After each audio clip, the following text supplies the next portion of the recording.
Online student हम में से कोई यदि कोई आंसर करना चाहे तो बताइए। हाई परफॉर्मेंस और कोई?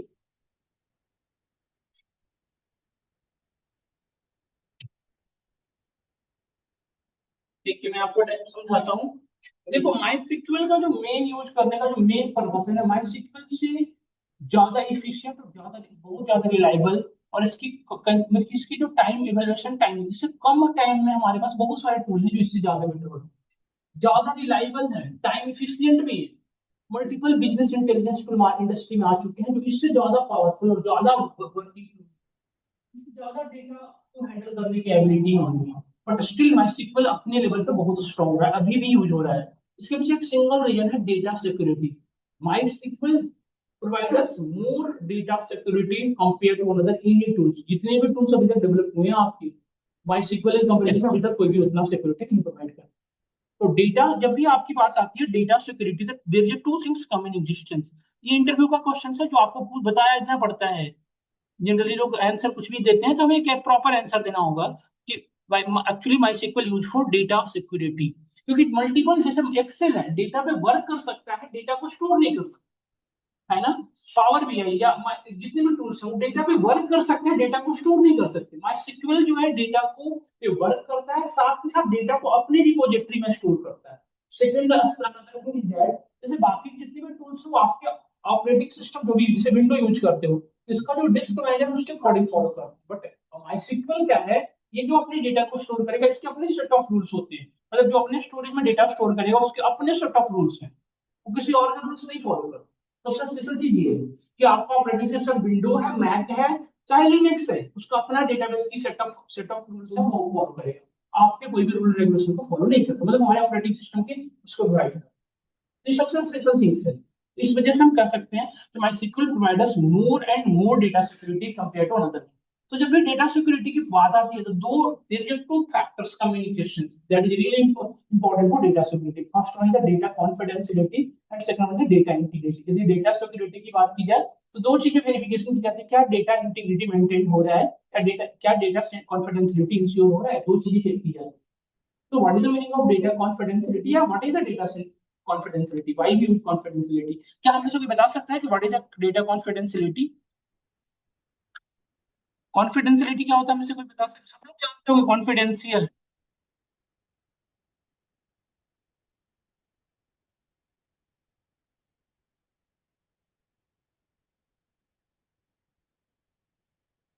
Exactly exactly. और कोई हमें से बता सकते हैं डेटा कॉन्फिडेंशियलिटी या डेटा इंटीग्रिटी? कोई हमें से कोई आंसर मेंशन करना चाहे? मैं बताऊं, ट्रस्ट करो मेरी बातों पे आप। जैसे इंटरव्यू में जब आप बैठते हो ना तो पहले आपसे बेसिक क्वेश्चन ऐसे ही वर्ड्स यूज करते हैं, और आप ऐसे ऐसे क्वेश्चन जो वर्ड्स हैं ना उसके भी आप बिल्कुल नर्वस हो जाते हो, और हमारी इंटरव्यू स्टार्ट होने से पहले रिजेक्शन आ जाते हैं। तो वो पहले ना स्टार्टिंग में ऐसे ही वर्ड्स आपके सामने आएंगे, इसको देख के बोरे बोरे की नहीं, बहुत बड़े वर्ड्स नहीं समझना है। बस कॉन्फिडेंशियलिटी मतलब होता है बेटा, जैसे आप रियल मीनिंग यही हो ना, कॉन्फिडेंशियलिटी मतलब हम किसी को हमारा जो डेटा है या जो मैं चाह रहा हूँ छुपाना, कुछ देखे ना। कॉन्फिडेंशियलिटी मतलब ये है ना कि जिस चीज को मैं कॉन्फिडेंशियल रखूं वो कोई ना देखे, बाकी जिस जो चीज मैं दिखाना चाहूँ वो देखे। ये होता है ना कॉन्फिडेंशियल। जैसे आप जनरली क्या करते हैं, जैसे व्हाट्सएप वगैरह पे स्टेटस एक कॉन्फिडेंशियल लगाते हैं, ये लोग देख सके ये लोग ना देख सके, यही है ना कॉन्फिडेंशियलिटी। तो सेम थिंग हैपेंड हियर। जैसे कॉन्फिडेंशियलिटी का मतलब रियल मीनिंग ये होता है कि let's say I am sharing the data with you. Let's say कोई पर्सन है, वो कोई किसी को डेटा शेयर किया, तो only this person can receive this data. जैसे ये सेंडर है हमारा और ये रिसीवर है, तो सेंडर ने यदि रिसीवर को डेटा दिया तो सिर्फ only receive data by the receiver, कोई और इसको एक्सेस ना करे। There is no one that access this data from any side. तो किसी भी तरीके से एनी वे किसी भी तरीके से कोई एक्सेस ना कर सके। जैसे आजकल आप सुने होंगे hacking, there is the most ऐसे कर सकते हो मैलिशियस थिंग्स, तो आपके रियल डेटा को बिल्कुल रियूंड कर सकता है। तो ये इंपॉर्टेंट है, यदि डेटा कॉन्फिडेंशियलिटी को हमने ये चीजों को हमने मेंटेन कर रखा है तो हम कह सकते हैं डेटा इज कॉन्फिडेंशियल। तो ये चीजें प्रॉपर तरीके से मेंटेन होता है माइस्क्ल। हम जब माइस्क्ल लर्न कर रहे होंगे टॉपिक तो मैं आपको बताऊंगा कि डेटा कॉन्फिडेंशियलिटी कैसे मेंटेन हो रहा है या कैसे क्या कह रहे हो। एक सर्वर से जब दूसरे सर्वर पे डेटा सेंड करोगे, या एक यूजर यदि एक सर्वर से रिक्वेस्ट एक्सेस कर रहा है तो उस यूजर को ही सिर्फ डेटा एक्सेस होगा, no one can access that data. 99.9% chances है कि यदि एक्सेस होगा तो उसी पर्सन को होगा, यदि किसी दूसरा पर्सन एक्सेस करने का ट्राई करेगा तो या तो क्यूरी क्यू किल कर जाएगी या तो कनेक्शन डिसकनेक्टिविटी हो जाएगी। जिस यूजर ने जिसको एक्सेस है वही एक्सेस कर सकता है, no one can access the data. इस तरह से हमारा MySQL data integrity, data confidentiality को। Second point is the data integrity. What is the meaning of data integrity? जिसमें एक्सेस बताना एक्सप्लेन करना है। Data integrity, size of data and content of data must आपको एक्सेस होना चाहिए। Content of data क्या होना चाहिए? हायराम ही कंटेंट, यही आपको एक्सेस हो। और लेट्स से कि 15 केबी की डेटा थे तो 15 केबी ही एक्सेस हो। जब ये दोनों चीजें मेंटेन है तो हम कर सकते हैं और डेटा इंटीग्रिटी मेंटेन। जैसे हाई राम है, लेट्स से 3 केबी का है, तो हम हाई की जगह पे हेलो कर सकते हैं ना, वर्ड चेंज कर सकते हैं। ये नहीं होना चाहिए। ये होता है जनरली, आपने देखा होगा कि आपको मतलब मैसेज ओटीपी की जगह पे कुछ लिंक भेज दिया गया। आप समझे कि एसबीआई की लिंक है, आपने क्लिक किया, उसको ओटीपी आया, ओटीपी किसी और के पास एक्सेस हो गया। नहीं देखे आपने जनरली आपके मैसेज जो आपको बैंक मैसेज भेज रही है, तो मैसेज बैंक के थ्रू आपके पास आना, तो उस मैसेज को साइज वही है, बस उसमें लिंक चेंज कर दिया गया। तो कंटेंट तो चेंज हो गया बट साइट को डेटा चेंज कर दी, रिसीवर के पास आ गया। रिसीवर समझा कि तो मैसेज हमारे बैंक की साइड से, उसने लिंक पे क्लिक किया और हमें मैसेज ओटीपी जाना था हमारे बैंक को, ओटीपी मिल गया अदर पर्सन। वो जनरली होता है, आप देखिए होगी। तो ये दोनों चीजें यदि मेंटेन है तो हम कर सकते हैं डेटा इज सेफ। तो ये दोनों चीजें हमारा MySQL मेंटेन करता है। समझ में आया? तो ओवरऑल मैं अभी पूरी की पूरी बातें किस पे कर रहा हूँ? डेटा पे। तो विच टाइप ऑफ डेटा या which type of data in which MySQL works, ऐसा कौन सी डेटा है जिसमें हमारे MySQL वर्क करता है? क्योंकि there are mainly multiple types of data, there are mainly 3 kinds of data according to database. According to actually ये सारी चीजें रूल्स रेगुलेशंस है ना, इसको मैनेज करने के लिए डेटाबेस मैनेजमेंट सिस्टम बनाया गया है। जैसे इंडियन इंस्टीट्यूशंस हैं, रूल्स रेगुलेशन जो बनाए गए हैं, उसी तरह से हमारे डेटाबेस के अंदर जो भी वर्किंग फ्लो होगी या जो भी एक्सेसिबिलिटी, उसको मैनेज करने के लिए डेटाबेस मैनेजमेंट सिस्टम बनाया गया है। उसको सेट ऑफ रूल्स हैं। समझ में आया? तो वही मैं बताना चाह रहा हूँ कि ऐसे कौन सी डेटा है जिसमें ये मेंटेन आपके MySQL हेल्प करेगा। तो according to database there are mainly 3 types of data. Database management के अकॉर्डिंग या कोड्स ला के अकॉर्डिंग 3 तरह के डेटा होते हैं। हमें से कोई बता सकता है how many types of data? 3 types के होते हैं देर आर में। उससे पहले मैं एक चीज बात करना चाहता हूँ आपसे, जैसे व्हाट इज द डेटा। हमें से बात कोई बताए what is the data? Data क्या होता है? Collection of information. तो इंफॉर्मेशन है ना, वो किसी भी फॉर्म में हो सकता है। Very good. जैसे वो किसी भी रो एंड कॉलम में हो सकता है या कोई नॉर्मल एक्सेल फाइल में हो सकता है डेटा। तो जब भी बात की है कि डेटा, तो आप क्लियरली कह सकते हो data is nothing but collection of meaningful information. तो तरह की इंफॉर्मेशन होती है, meaningless and meaningful. The collection of meaningful information is called data. And another thing is that can be measured. जिसमें हम measure कर सकते हैं। That is the data. Measure means what? Measure मतलब होता है कंट्रोल कर सके जिसमें नहीं। तो मेजरमेंट का यहाँ मीनिंग है 3 तरीके से। देखो यदि हम डेटा की बात करें कि व्हाट इज द डेटा, तो डेटा को डिफाइन करने के लिए हम कह सकते हैं data is nothing but collection of meaningful information. हम इसका पीपीटी शेयर कर देंगे आपको। इसको डिफिनेशन राइट करने की नीड नहीं है या राइटिंग को लेकर वॉरी होने की नीड नहीं है। और दैट कैन बी मेजर, ये इंपॉर्टेंट स्टेप जो मैं लिख रहा हूँ, दैट कैन बी मेजर, जिसे हम मेजर कर सकें, that is called data. Measure means होता है बेटा mainly 3 things. That can be organize, जिसको प्रॉपर तरीके से ऑर्गेनाइज कर सकें। दैट कैन बी समराइज, जिससे अपने अकॉर्डिंग हम समराइजेशन कर सकें। समराइज मतलब समझते हैं ना आप सभी लोग, एक बड़ी सी डेटा में से इंसाइटफुल निकालना, दैट इज कॉल्ड समराइजेशन, है ना। और लास्ट वन इज एनालाइजिंग। ये 3 चीजें यदि कर सके हम एक डेटा को, दैट इज कॉल्ड डेटा। अब पॉइंट क्लियर हो रहा है हम सभी को? If we perform 3 things on the data, then we can say कि this is our real data। तो जैसे देखो एक ये इतनी बड़ी डेटा है जिसको आप प्रॉपर तरीके से ऑर्गेनाइज ही नहीं कर पा रहे, वो भी आपके काम की नहीं है डेटा जो सब। एक इतनी बड़ी डेटा है जिसमें हम समराइजेशन अपने अकॉर्डिंग इनसाइटफुल इंफॉर्मेशन निकाल पाए, तो भी हमारे काम की डेटा नहीं है ये सब। और यही सेम चीज है। यदि इंटरव्यू में पूछा जाएगा, जैसे ही कहोगे ना कि दैट कैन बी मेजर, आपसे पूछेगा what is the meaning of measure, what is the intention behind measure, what is the meaning, तो आपको बताना पड़ेगा actually I am saying that my intention is that which data that can be organized, that can be summarized and that can be analyzed, that is called data। समझ में आया कि ये actual definition हुआ और एक आपका प्रोफेशनल डिफिनेशन हुआ डेटा का। तो ये प्रॉपर तरीके से आप कह सकते हो कि डिफिनेशन है, अप्रोप्रिएट डिफिनेशन है डेटा का। अब मैं यदि काइंड ऑफ डेटा की बात करूँ, how many kinds of data, तो there are mainly 3 kinds of data. First one is the structure data. First one is the structured data। Structured data मतलब है that's any type of a structure। एक ऐसी data, एक ऐसी collection of information that have that's a follow any type of set of structure, एक ऐसी किसी भी तरह का स्ट्रक्चर फॉलो करता हो, दैट इज कॉल्ड, जैसे लेट से एक्सेल, आपने आप में से कुछ लोग एक्सेल पढ़े होंगे, तो एक्सेल में जो डेटा स्टोर होती है रो एंड कॉलम में होती है, आपने देखा होगा, है ना। तो ये जो इसमें कैसे स्ट्रक्चर फॉलो कर रहा है बताइए सब लोग, रो एंड कॉलम का। आप क्या कोई भी data without row and column पे स्टोर कर पाएंगे? नहीं कर पाएंगे। एक्सेल के अंदर कोई भी डेटा यदि आप स्टोर करो तो विदाउट रो एंड कॉलम पे नहीं स्टोर हो सकता। आप देखे होंगे, यस और नो? तो that is the structure data. फिर आपने एक तरह की और भी डेटा देखा होगा, जैसे इस तरह की, देखो स्ट्रक्चर, इसमें भी एक स्ट्रक्चर है जिसके अंदर आप डेटा स्टोर करेंगे ना, तो सभी का एक स्पेसिफिक इंडेक्स नंबर होता है। जैसे हमने यहाँ पे स्टोर किया ये वैल्यू, तो हर एक वैल्यू को एक स्पेसिफिक इंडेक्स नंबर, देखिए 0 1 2, यदि ये आगे बढ़ेगा तो इसका इंडेक्स नंबर बनता जाएगा। तो इसी it is also structure data, है ना। किसी भी तरह का स्ट्रक्चर फॉलो हो, ऐसा नहीं समझना है कि रो एंड कॉलम, किसी भी तरह का यदि स्ट्रक्चर फॉलो होता हो, that is called structure data. समझ में आ रहा है? Second one is the semi structure data. नाम से पता चल रहा है आपको, सेमी स्ट्रक्चर मतलब आधा स्ट्रक्चर और आधा unstructure. Same thing happened here also, semi structure data हम इसे कहेंगे, ध्यान से समझिएगा। और data in which are some data follow any type of structure and some data है नो एनी स्ट्रक्चर। देखिए बार बार कह रहे हैं एनी टाइप ऑफ स्ट्रक्चर, मतलब ये नहीं है कि रो एंड कॉलम में फॉर्मेट हो तभी हम डेटा कहेंगे, चाहे वो किसी भी तरह का स्ट्रक्चर फॉलो करता हो उसे हम स्ट्रक्चर कह सकते हैं। कुछ लोग कहीं बुक्स में बिल्कुल टेबल को ही कहते हैं स्ट्रक्चर, ये कहना बिल्कुल गलत होगा, कंप्लीटली रॉन्ग होगा, ठीक है ना। स्ट्रक्चर डेटा, जैसे लेट्स से मैं एक एक्सेल फाइल बनाया, ध्यान से समझिएगा। जैसे हमने यहाँ पे एक्सेल फाइल बनाया, यहाँ पे हमने एम्प्लॉई आईडी और बाकी इन्फॉर्मेशन, जैसे एम्प्लॉई आईडी हमने लिख रहे हैं 1011, इस तरह से 1012, और पूरी इन्फॉर्मेशन हमने लिखा 1015 तक। ये एम्प्लॉई आईडी देखिए मेंटेन है, बिल्कुल प्रॉपर तरीके से चल रहा है। बट इसके रिस्पेक्ट में हमने यहाँ पे नेम लिखा, यहाँ पे उसके एड्रेस लिखा, फिर उसके फोन नंबर, ईमेल। अगली बार हमने नेम लिखा, फिर फोन नंबर लिखना, फिर ईमेल एड्रेस, फिर उसकी एड्रेस। मतलब ये जो इन्फॉर्मेशन है ना, इसकी कोई स्ट्रक्चर नहीं है किसी भी तरीके से। हमने हो सकता है उसके एड्रेस की जगह पे उसके वो मैप का लिंक डाल दिया, पॉसिबल है।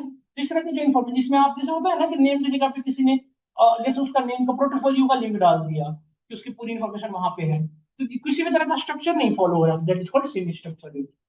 और कोई ऐसे फॉर्मेट जहां पे आपने ऐसा सिनेरियो देखा हो? डिक्शनरी, जो जेएसएन डेटा होती है सेमी स्ट्रक्चर होता है, देखा होगा उसमें आपने। नहीं पढ़े होंगे आप लोग, कोई बात नहीं है, डिक्शनरी आपने पढ़ा होगा, डिक्शनरी पाइथन में आता है, इसमें आप की हमेशा रखना पड़ता है, उसके की यहाँ पे वैल्यू कुछ भी रख सकते हो, बट की मैंडेटरी है, विदाउट की आप वैल्यू नहीं रख सकते, ये सब नो। तो ये भी एक सेमी स्ट्रक्चर का बहुत अच्छा एग्जांपल है। बट सेमी स्ट्रक्चर डेटा होने के लिए इसकी वैल्यू को अनस्ट्रक्चर होना पड़ेगा, जैसे की, उसके रेस्पेक्ट में वैल्यू क्या हो, एक सेट। आप लोग समझ नहीं पा रहे हो तो बॉडी वन के आप ये समझिए, इसमें की जो है ना, वन ये वैल्यू मैंडेटरी है, उसके रेस्पेक्ट में जो वैल्यू है कुछ भी हो सकता है। तो ऐसे सिनेरियो में क्या से कर सकते हैं इसको, सेमी स्ट्रक्चर डेटा। जेएसएन और एक्सएमएल डेटा जो होते हैं हमारे, मैक्सिमम केसेस में वो सेमी स्ट्रक्चर के पार्ट होते हैं। समझ में आया? अब last one is the third one is called unstructured data, जिसे आप अनस्ट्रक्चर कह सकते हो। अनस्ट्रक्चर डेटा, अनस्ट्रक्चर डेटा नाम से पता चल रहा है जिसके अंदर किसी भी तरह का स्ट्रक्चर ना फॉलो होता हो। जैसे किसी भी वेबसाइट पे आप विजिट करें तो आप देखोगे उसके अंदर वीडियो, ऑडियो, इमेजेस कुछ भी लगा रहता है, कहीं भी कुछ भी लगा रहता है, उसके अंदर कोई फिक्स नहीं है कि कहाँ पे क्या मिलेगा, ये सब। That is called unstructured data. ये थ्री टाइप के डेटा अभी तक रियल इंडस्ट्री में एग्जिस्ट करते हैं अकॉर्डिंग टू डीबीएमएस। समझ में आया?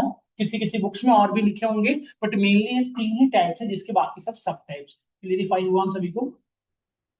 अब समझना ये है कि ये जो डेटा है, अब इस पे यदि हमें वर्क करना है, ध्यान से समझना आप मेरी कंसर्न को, यदि इस डेटा पे हमें काम करना है तो इस डेटा को पहले ऑर्गेनाइज करना होगा, मतलब स्टोर करना होगा, ये सब होगा।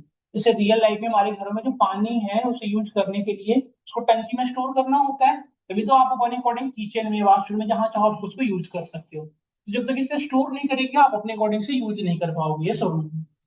तो इस पूरी डेटा को स्टोर करने के लिए जो हम यूज करते हैं दैट इज कॉल्ड डेटाबेस। एक पिक्चर आता है communication, that is called database. What is the database? It is nothing but it is a type of container. आप एकदम ये आपने इमेज से समझो, आपको इजी याद हो जाएगा। It is a type of container in which we can store huge amount of data. एक ऐसा कंटेनर है जिसके अंदर हम कितनी भी बड़ी आप डेटा को रख सकते हो। तो थिंग इज दैट कि हमारा हार्ड डिस्क ये भी एक डेटाबेस है, और हार्ड डिस्क के अंदर भी तो डेटा रखते हैं ना आप, कंप्यूटर के हार्डवेयर जो हार्ड हार्ड डिस्क हम सभी के में, क्या ये भी तो डेटाबेस है? No. Database is a virtual environment. ये एक ऐसा इन्वायरमेंट होता है जो वर्चुअल होता है, फिजिकली एग्जिस्ट नहीं करता।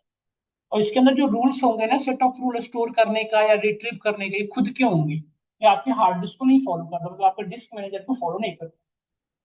तो इंटरव्यू पूछ जाते हैं कि what is the difference between database and storage device, so we can clearly say that database is nothing but it is a virtual environment in which have You can store huge amount of data or that have own rule to organize, summarize and analyze the data. या कह सकते हो that have own rule to organize and retrieve the data, है ना?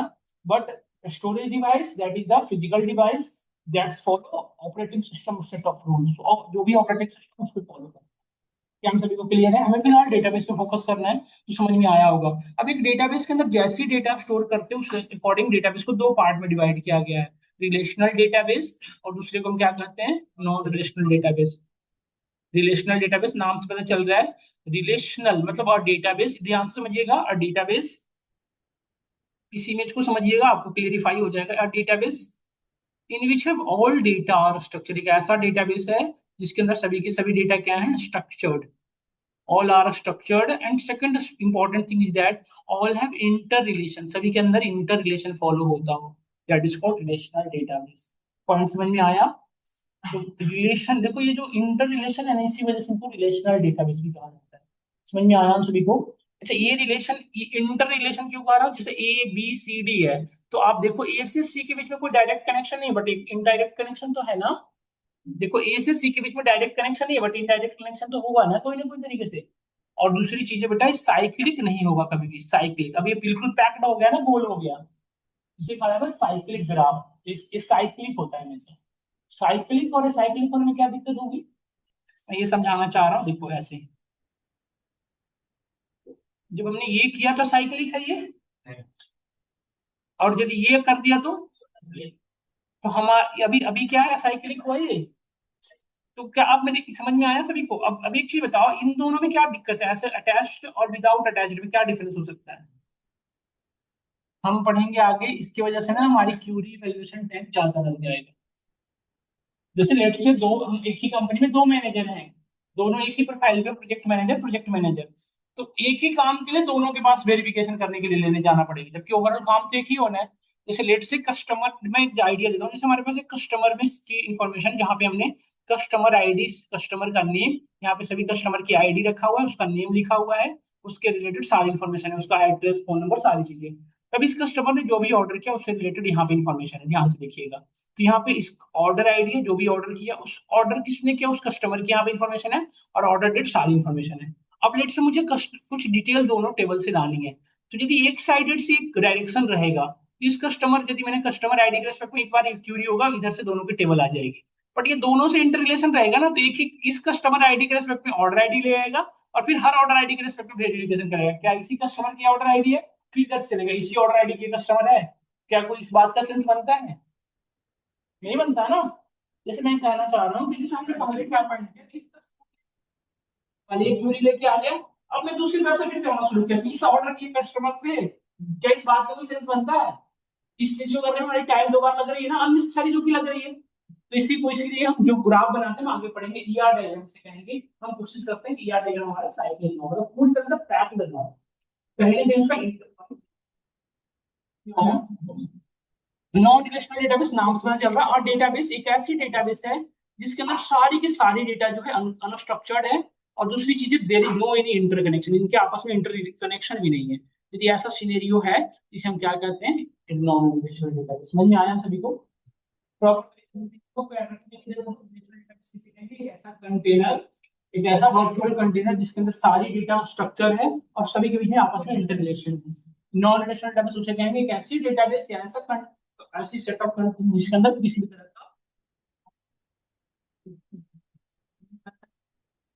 इन दोनों के बीच में difference clear हुआ। इनमें आपसे पूछा जाता है कि what is the difference between them, तो बताना होता है। अब रिलेशनल डेटाबेस के मल्टीपल एग्जांपल मैं देता हूं। देखो माइस्क्यूएल जो है हमारा एक रिलेशनल डेटाबेस है, फिर आपने सुना होगा ऑरेकल, फिर हम पढ़ेंगे पोस्टग्रेस, ये हमारे सिलेबस में माइट भी होगा, पोस्टग्रेस एसक्यूएल। फिर आपने सुना होगा आईबीएम डीबी2, एसक्यूएलाइट 3, ये सारे एग्जांपल है हमारे रिलेशनल डेटाबेस के। नॉन रिलेशनल डेटाबेस में आपके सिलेबस में है, देखिएगा, मोंगोडीबी है ना, डायनेमो डीबी, फिर है हमारा Amazon DB, Cassandra, Apache, Hadoop, multiple है, ये सारे हडूप नहीं, ये सारे के सारे कैसे हैं, नॉन रिलेशनल डेटाबेस। तो यदि इनके अंदर जो डेटा स्टोर होगी कैसी होगी, अनस्ट्रक्चर्ड। मैं इसकी ना एक वो चीट शीट भेज दूंगा, तो आपको इसको रटन अभी फिलहाल लिखने की जरूरत नहीं है, बस समझ जाए। उसमें सारी चीजें प्रॉपर तरीके से ऑर्गेनाइज लिखी है, इसके बारे में सारी हिस्ट्री वगैरह भी लिखे हैं। तो यहाँ तक सबको कोई दिक्कत किसी को हम अभी तक हमने डेटा के बारे में समझे, उस डेटा को स्टोर करने के बारे में समझे। अब उस डेटा को मैनेज करने के लिए ध्यान से समझिएगा, चाहे डेटा रिलेशनल डेटाबेस हो या नॉन रिलेशनल डेटाबेस हो, उसको मैनेज करने के लिए कोई ना कोई कॉन्सेप्ट होना चाहिए, टेक्निक होना चाहिए। यस और नो? अदरवाइज हमारी डेटा बताइए सब लोग, और स्टोर करने में प्रॉब्लम होगी। जैसे लेट्स से कंटेनर, जैसे हमारे घर इतने बड़े होते हैं, सभी के घरों में होते हैं, देखे होंगे कि हर चीज को आपने कंप्लीट जगह बना रखा है। ये हमारा किचन है जहाँ पे किचन के सारे आइटम है, ये हमारा बेडरूम है जहाँ पे सोने की व्यवस्था है, ये हमारा स्टडी रूम है जहाँ पे सारी चीजें, पेपर, बुक है ना। तो आपने इस चीज क्यों ऑर्गेनाइज कर रखे हैं? क्योंकि हम कल लेट से किसी को किसी चीज की जरूरत है तो लेट से उसी का उसी को करे और उस तरह से उसको एक्सेस हो जाए, है ना। तो सेम चीज यहाँ भी है। हम अपने डेटाबेस को प्रॉपर तरीके से यूज करने के लिए या प्रॉपर तरीके से उसके अंदर डेटा को स्टोर करने के लिए हम एक मैनेजमेंट सिस्टम को फॉलो करते हैं, that is called database management system, DBMS इसको कहा जाता है। समझ में आया? What is the what is the database management system? Database को मैनेज करने के लिए जो कॉन्सेप्ट, जो टेक्निक यूज करेंगे उसका नाम क्या पड़ गया? डीबीएमएस। कोई रटने की जरूरत नहीं है। Database management system it is nothing but it is a technique, it is a set of rules, it is a type of tool that handle our database. बस इससे ज्यादा रटने की जरूरत नहीं होगी। समझ में आया? अब देखो, जैसी डेटाबेस होगी उसी को मैनेज करने के लिए बनाया गया है ना। ये दो तरह के बनाए गए हैं, दो तरह के डेटाबेस थे हमने अभी तक पढ़ा, रिलेशनल डेटाबेस और दूसरा क्या पढ़ा हमने? नॉन। तो दोनों को डेटाबेस को हैंडल करने के लिए पहला जो बनाया गया आरडीबीएमएस, दूसरा जो बनाया गया that is called non RDBMS. अब करता हूँ यहाँ तक किसी को कोई दिक्कत नहीं आया होगा। तो देखो, रिलेशनल डेटाबेस को मैनेज करने के लिए जो मैनेजमेंट सिस्टम बनाया गया that is called non are relational database management system, और नॉन आरडीबी को हैंडल करने के लिए जो बनाया गया that is called non RDB. समझ में आया? इसको कुछ लोग शॉर्ट में नो एसक्यूएल भी कहते हैं।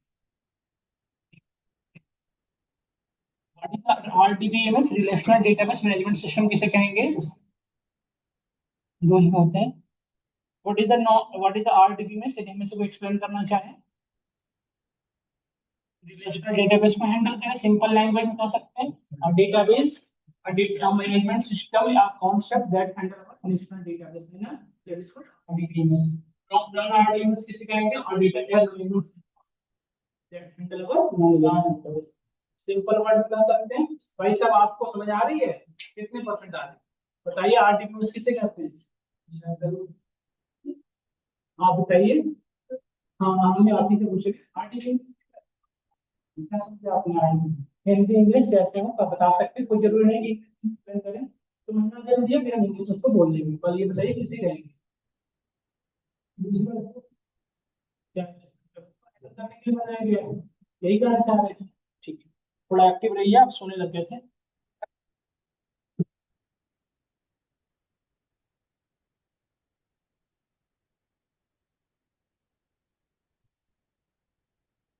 हाँ, आ रहा है बेटा, जस्ट उसी पे आ रहे हैं। तो देखिए, आरडीबीएमएस क्या है हमारा? इस डेटाबेस मैनेजमेंट सिस्टम को हैंडल करने के लिए जो बनाया गया है दैट इज कॉल्ड आरडीबीएमएस। मतलब आरडीबीएमएस को क्लियरली कह सकते हैं, it is a management system that handle our relational database. Relational database in which all data are structure and interconnected to each other, है ना। मतलब ये जो आरडीबीएमएस में यदि मैं बात करूं तो एसक्यूएल हमारा एक आरडीबीएमएस है। फिर हमारा पोस्टग्रेस एसक्यूएल जो मैंने ऊपर में लिखा था वो एक डेटाबेस भी है और एक डेटाबेस मैनेजमेंट सिस्टम भी है, वो दोनों काम करता है हमारा। ऑरेकल जो है वो दोनों ही है। बस ये माई सिक्वल और सिक्वल के साथ थोड़ी डिफरेंट चीजें हो जाती है। माई सिक्वल हमारा एक डेटाबेस है, कैसी डेटाबेस है? रिलेशनल। इसको हैंडल करने के लिए हमें क्या पढ़ना होता है? जिसे आप स्ट्रक्चर क्यूरी लैंग्वेज, और उसी नो सिक्वल को पढ़ने के लिए हम ये पढ़ते हैं मोंगो डीबी। देखिए, मोंगो डीबी ये डेटाबेस भी है, एक मैनेजमेंट सिस्टम भी है। मैक्सिमम जो डेटाबेस बनाए गए हैं ना उनको मैनेज करने के लिए वही नेम दे दिया गया, अलग से नहीं बनाएंगे। तो सिर्फ माई सिक्वल के साथ थोड़ी सी बल बदल गई है, तो ये दोनों ही होते हैं, है ना।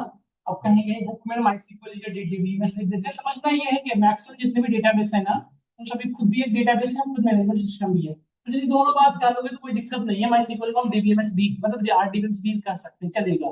बट ओवरऑल यदि बात करें तो उसके अंदर सिर्फ आरडीबी ही है एक्चुअली। तो यदि मैं आपसे पूछूं कि what is the limitation of RDBMS, तो हमारा आंसर क्या होना चाहिए? What is the limitations? क्या आप ये चीज अंडरस्टैंड कर पा रहे हैं? What is the limitations of RDBMS? क्या उसकी लिमिटेशंस, आरडीबीएमएस की क्या रिस्ट्रिक्शंस है, आप बता सकते हैं अभी तक में जो आप समझा? ये एग्जैक्टली कि सिर्फ वो स्ट्रक्चर डेटा को काम कर सकता है, उसकी लिमिटेशन ये है। और अनस्ट्रक्चर्ड डेटा पे फेलियर हो जाएगा, नहीं यही है उसकी लिमिटेशन हुई ना। जबकि नॉन आरडीबीएमएस के अंदर ऐसी एबिलिटी है, कौन स्ट्रक्चर डेटा में तो काम करता ही है, स्ट्रक्चर डेटा भी आराम काम हो जाएगा। वो हम इसलिए नहीं यूज करते हैं क्योंकि वो उसकी जो रिसोर्स कंज्यूमिंग की एबिलिटी बहुत ज्यादा है, इसलिए उसे यूज ना करें यही करो। क्या हम यहाँ तक समझ पाए सब लोग? तो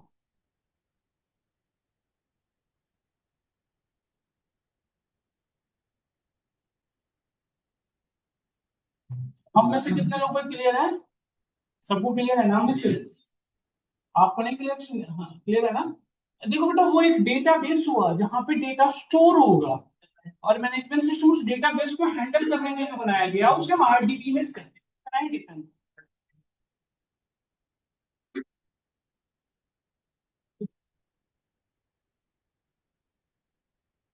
एग्जैक्टली जैसे आप, जैसे कंपनी में जनरली होता है ना हैंडल करने के लिए, जैसे आपका reporting manager, that is a management system, वो मैनेज कर रहा है सभी। पर्सन जो है वो कर रहे हैं, क्यूरी कर रहे हैं, जैसे टीम में 4 मेंबर है तो चारों क्यूरी मतलब परफॉर्म कर रहे हैं, और उस काम जो है वो हमारा डेटाबेस हुआ। ये सोलो समझ रहे होंगे। जैसे डेटाबेस है, इसके अंदर मल्टीपल टेबल है, स्ट्रक्चर टेबल है, और इस टेबल पे हमने वर्किंग करने के लिए मल्टीपल क्यूरी चला रहे हैं या मल्टीपल वर्क कर रहे हैं, ये जो है इसी को मैनेजमेंट सिस्टम। तो जैसा डेटाबेस हुआ उसके उसका management ऐसा रहेगा। समझ में आया सभी को? तो अब मैं आता हूँ कंस्ट्रक्ट, पूरी तरह से कंस्ट्रक्ट करते हैं अपने आप को, वापस लाइए सब लोग माई सीक्वल में, ये इस पे फोकस करिए। इसको यदि हम डिफाइन करने की बात करें कि what is the MySQL, तो हमारा आंसर क्या होना चाहिए? What is the MySQL? What is the MySQL बताइए सब लोग।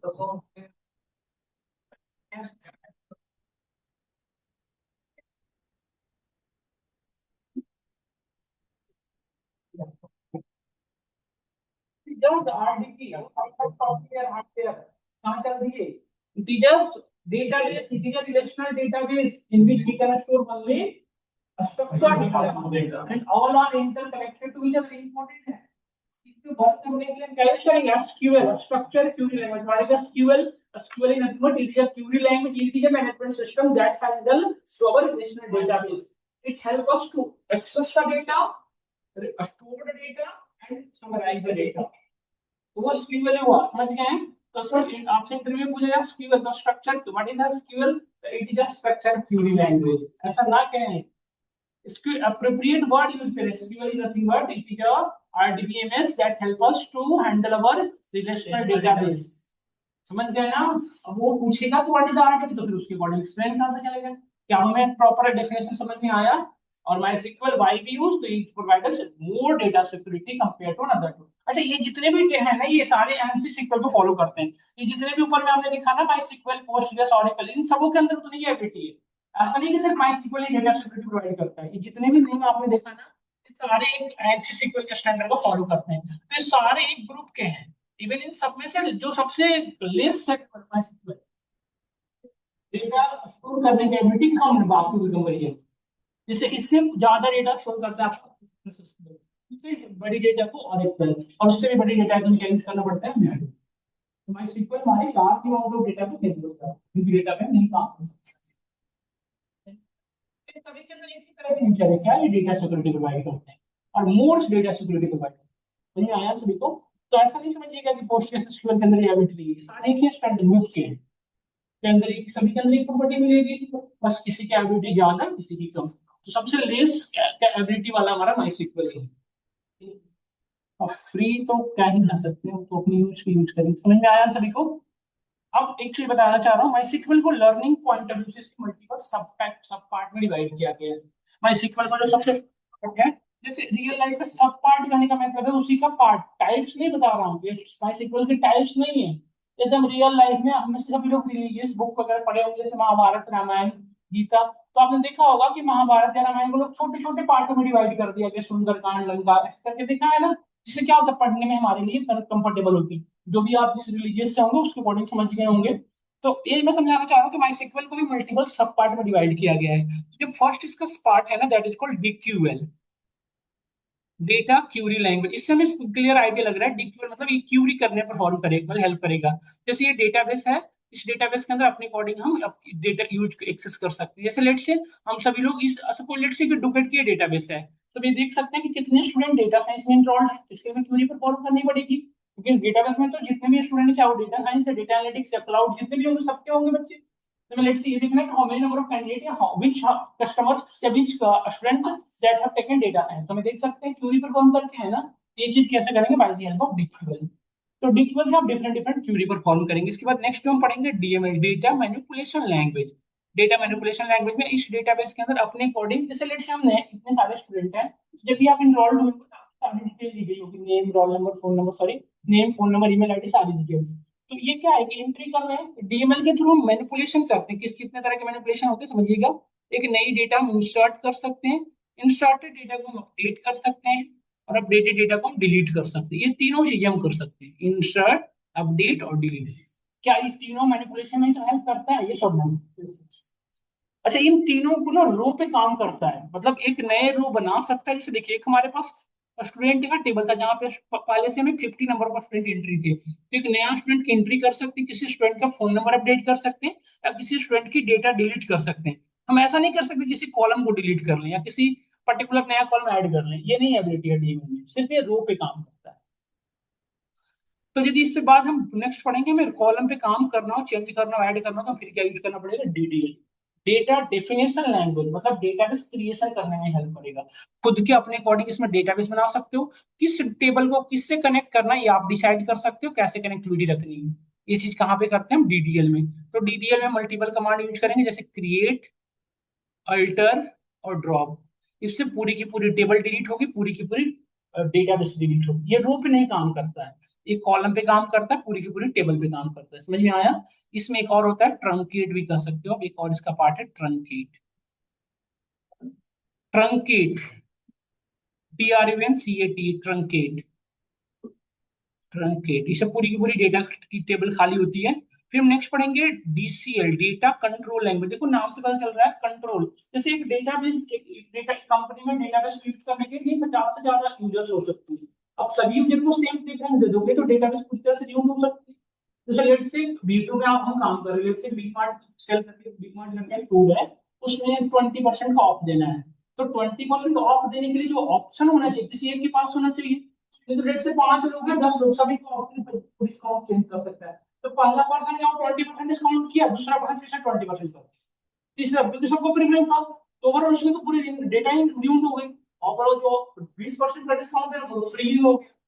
कंपनी को ऑलरेडी ऑफर करती है, या 20% इंक्रीमेंट करना हो सकता है, 100% जो उसकी कीमत फिर 2000 हो जाएगा नहीं। तो ये चीजों का ध्यान रखना होता है। तो डीसीएल में क्या करते हैं कि डेटाबेस को यूज करने वाले जितने हम लोग यूजर्स हैं, उन सबको कोई अलग अलग प्रेफरेंस होता है कि आप बस इतना ही काम कर सकते हैं, उनका इतना ही काम कर सकते हैं, तो अपने प्रेफरेंस को फिक्स कर सकते हैं। जिससे क्या होगा कि वो यूजर लॉग इन होकर भी बहुत ज्यादा काम नहीं कर सकता। यही मैं बताना चाह रहा था डेटा सुपीरियर। आपको एक्सेस है डेटा का, लेकिन आप डेटा में कुछ नहीं कर सकते। जैसे एक्सेल, एक्सेल की फाइल भी आपने ओपन कर लिया, तो एक्सेल को पूरी तरह से आप चाहो तो डिलीट कर सकते हो, ये सब। एक्सेल की फाइल जिसको मिल गई, चाहे तो पूरी तरह से एक्सेल को फाइल डिलीट कर सकता है, नहीं कर सकता। और इसमें ऐसा नहीं है, आप लॉग इन करवा भी दिए आपको, तब भी आप जिसको जितना प्रेफरेंस है, जैसे आपको सिर्फ एक्सेस क्यूरी करने की है, तब सिर्फ क्यूरी कर सकते हैं। यदि किसी को अपडेट, ये डीएमएल में इंसर्ट करने की एबिलिटी, दूसरे को इंसर्ट कर सकते हैं, अपडेट और डिलीट नहीं कर सकते। समझ में आया? तो ये डीसीएल में हम क्या करते हैं, अपने डेटाबेस को कंट्रोल करते हैं यूजर से। तो इसमें 3 कमांड यूज होते हैं, ग्रांट, हम किसी को प्रेफरेंस देते हैं, किसी से प्रेफरेंस लेते हैं, रिवोक। ये 2 कमांड यूज होते हैं, सॉरी, ग्रांट एंड रिवोक। कौन कौन से? ग्रांट में किसी को प्रेफरेंस देंगे हम, जैसे किसी को आपने दिया तो डीएमएल के साथ, या फिर किसी से गिवन प्रेफरेंस वापस दे। 2 कमांड यूज होता है डीसीएल में। इसके बाद हम नेक्स्ट अपने ट्रांजिशन को कंट्रोल करने के लिए जो पढ़ेंगे, जैसे ये किस तरह के ट्रांजिशन कर सकते हैं जो डीएमएल में हो रहा है। इंसर्शन क्या है? ट्रांजेक्शन ही तो है, जैसे हम फोन पे गूगल पे यूज करते हैं, कितना क्या है? ट्रांजेक्शन ही तो है। इस डेटाबेस के अंदर कैसे ट्रांजेक्शन होगी? न्यू डेटा इंसर्शन की, न्यू डेटा अपडेशन की, या न्यू डेटा डिलीशन, यही तरह का हो सकता है ना ट्रांजिशन, बताइए। तो इस ट्रांजेक्शन को हम अपने अकॉर्डिंग कंट्री से, होता है ना कि बाय मिस्टेक आपकी कभी कभी अमाउंट किसी के अलग अलग अकाउंट में चला गया, जिस नंबर का कोई डिजिट चेंज हुआ और किसी अदर पर्सन के अकाउंट में चला गया, पॉसिबल है। तो उस पैसे को वापस कैसे कर सकते हैं? तो ये हमारे फोन पे वगैरह में ऑप्शन नहीं होता, आप कॉल करिए, मैसेज, ईमेल करिए, बहुत सारे होते हैं, बट ये चीजें यहाँ पे नहीं होती। जैसे लेट से हमने हमने जैसे अभी बिग बिलियन डे चलने वाला है, तो आप देखे होंगे ना कि हम 50% डिस्काउंट देंगे, जो सीनियर सिटीजन है उनको 50% का ऑफर देना लेट से, और हमने लेस देन 50% को दे दिया, जस्ट अपोजिट हो गई ना क्यूरी। तो इसे हमें चेंज करना है, हम इसे चेंज कर सकते हैं। या हमें कुछ पर्सन की डेटा डिलीट कर दी थी, हमें बाई मिस्टेक कोई और डिलीट हो गई, तो भी हमें वापस कर सकते हैं। तो जो डीएमएल ये तीन तरह के जो ट्रांजिशन है इसी पे हम ये टीसीएल चलाते हैं, बाकी को कंट्रोल नहीं कर सकते। यदि चल गया कंट्रोल लैंग्वेज, इसमें तीन कमांड होते हैं, बताते हैं आपको। एक तो हमें कमिट, यदि आप जो काम कर दिए उसको परमानेंटली अपने डेटाबेस में इंपैक्ट कराना है तो कमिट यूज करोगे। उसको अपने अकॉर्डिंग वापस वापस करना है तो रोल बैक यूज करेंगे हम। और एक होता है सेव पॉइंट, इसमें होता है स्टेप बना देना। जैसे हमने 10 ट्रांजेक्शन किए तो हर ट्रांजेक्शन के बाद स्टेप। तो यही हमें पढ़ना है। हम अभी पूरी क्यूरी में हम आपको यही डिस्कस करेंगे, हम अपनी पूरी माइस्क्ल में यही चीजें हम डिस्कस करेंगे। सबसे पहले हम आपको डीक्यूएल पढ़ाएंगे, फिर हम डीएमएल की ओर चलेंगे, फिर हम डीडीएल, फिर टीसीएल और टीसीएल की ओर चलेंगे। यही हमारा मोटो रहेगा टॉपिक। तब यहाँ से चलना शुरू करेंगे, हमें से कोई वॉरी ना होना, यहाँ से शुरू करेंगे हम चलना। मतलब पहले हम आपको डीक्यूएल पूरी कराएंगे, फिर हम डीएमएल पे मूव करेंगे, फिर डीएल पे, फिर टीसीएल पे। तो जैसा कि मैं कह रहा हूँ कि मैं क्यूरी पहले परफॉर्म कराऊंगा, तो क्यूरी परफॉर्म करने के लिए पहले तो डेटाबेस होनी चाहिए ना। तो डेटाबेस ही नहीं है तो कैसे क्वेरी परफॉर्म कर पाओगे। तो इसके लिए मैं आपको फाइल शेयर करूंगा, स्क्रिप्टिंग फाइल, जिससे आपको डेटाबेस डिजाइन हो जाएगी, फिर उस डेटाबेस में जैसा काम चाहो कर सकते हैं।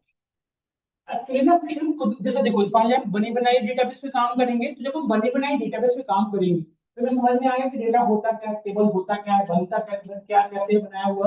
तो फिर उसको हम उसके अंदर से डेटा एक्सेस करते करते फिर खुद का मैनिपुलेशन करने लगेंगे। मतलब उस डेटाबेस के अंदर नई डेटा खुद से ऐड करने लगे, डिलीट करने लगे, अपडेट करेंगे। फिर हम डीडीएल पढ़ेंगे, खुद का डेटाबेस बनाएंगे, फिर उसके बाद हम उसको कंट्रोल करने के लिए डिफरेंट डिफरेंट एक्शन करेंगे, फिर हम उसको ट्रांजेक्शन करेंगे, है ना, फिर उसको कंट्रोल करेंगे। तो इंपॉर्टेंट है, डीक्यूएल से चलेंगे। हमेशा कोई ऐसा ना सोचे कि डीडीएल पहले होता था तो फिर क्यों नहीं। डीडीएल क्रिएशन बताया जाता है, उसमें कुछ पार्ट हमारी डीक्यूएल की आती है, वो उसमें स्किप करें। मैं नहीं चाहता कि आपके टॉपिक को इसके आए।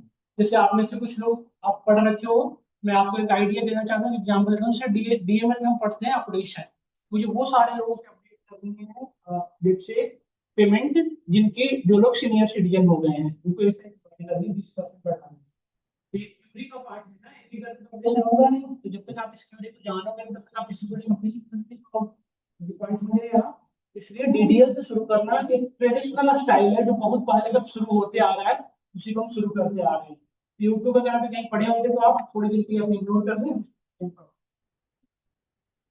स्टार्ट करेंगे डीक्यूएल से।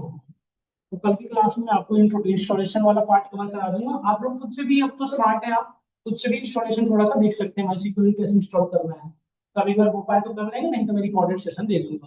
फिलहाल के लिए हम सभी लोग जितने भी ज्वाइन किए हैं, ये मेरा नंबर है, इस पे आप सभी लोग डुकेट आईडी मैसेज करते हैं, 6200102548, ये मेरा नंबर है। मेरा नाम वो सौरभ कुमार।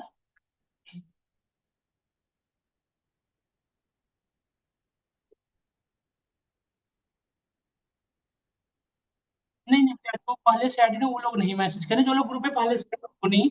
इस मुझे दो चीज मैसेज कर देंगे, डुकेट आईडी और बैच की टाइमिंग। जैसे आपका माई सिक्वल है तो माई सिक्वल@माई सिक्वल@, 7630, दो चीज जरूर मैसेज करें, सिर्फ हाई मैसेज ना करें प्लीज। नहीं बेटा, आज कोई क्लास नहीं है, बस वाली क्लास की लास्ट।